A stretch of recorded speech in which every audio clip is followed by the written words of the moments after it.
my personal opinion, when people ask me what is probably the best thing to invest in, I always say, if you want to go for something that's stable and actually has a great usage, Bitcoin. The rest you really need to research and understand a lot more about. So yeah, it's fine to concentrate on Bitcoin. Okay. Well, yeah, I don't, we can go into that as much as you like or as little as you like, but my evolving view, I'll just say it like this. We always treat every gun as if it's loaded. Have you Okay. ever heard of this? It's like Yeah. it's a useful fiction. It's not that we actually believe every gun is loaded, but maybe it's better we just treat them that way to protect ourselves. Okay. So you. I kind of think that all like calling all other crypto projects a scam is a similar useful fiction. Okay. Okay. You'd go that far to sort of say that you wouldn't actually back any other altcoins. Oh no, I 100% won't hold any of them. Okay. So you're not. But You what have I'm what diverse. I'm saying is this: is that okay? I'm going to reserve the humility to say that I don't know enough about everything to say there might be some useful project out there or need for a token that I haven't figured out, some use case, some market proven use case that I haven't figured out. But for most people, I think it's useful for them to just adopt the useful fiction of treating it all like scams and just focusing on Bitcoin because there's enough to learn there. There's an ability to actually have sound savings, which is not something we're accustomed to having in the modern world. And there's just a lot of truth and honesty and integrity, I think, surrounding the project because it's the only project where nothing is hidden. Yeah.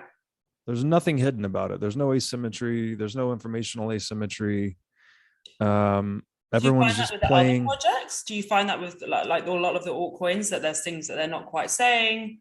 Well, they by definition, whether they're saying it or not, there's by definition an asymmetry, and that there's people working on this project to change its consensus rules, to change its marketing, its network mechanics, all of these things that are established and known for Bitcoin. There are small teams working to change these facets of other projects. So there's an inherent information asymmetry. I'm not saying necessarily that it's nefarious, although I would also say there's a lot of bullshit, a lot of Yeah. scams, a lot of nefarious players in the space. So I'm not saying that doesn't exist as well, but there's an inherent asymmetry just in the nature of it being an early stage project that you don't have in something like Bitcoin, which is more like this universally transparent internet protocol. Yeah. Would be So it's my like point. having like a tree. Like Bitcoin is that trunk of the tree which has all this knowledge, has everything built in, and then all the branches coming off are all sort of sprouting out of this. But actually, the main resilient part of it is always that trunk. It's always Bitcoin. Yeah, and there's a big chance that all of those branches sprouting out of the main trunk will die. Which I is think there's a possible very in the natural world. That's possible as well. yeah, I think there's a very again, the longer I'm around the space, the more I tend to believe there's a higher probability of everything failing at layer one. Universal consolidation at layer one. Now, maybe on top of Lightning Network or other protocols that are built on top of Bitcoin, you'll get some of this experimentation and liquid venture capital, whatever you want to call this space. I think a lot of that makes sense at that layer, but distributed consensus seems to have one real solution, and that is global base money, non-state base money. And I think that's what Bitcoin is solved for. And I just see everything else getting built on top of that rather than adjacent to that. Yes, there's the less usage as it goes as you go down the lines. People really just seeing this as an amazing space to be in. People want to get involved, but they also want to create their own coins, and a lot of that doesn't really hold validity in the real world.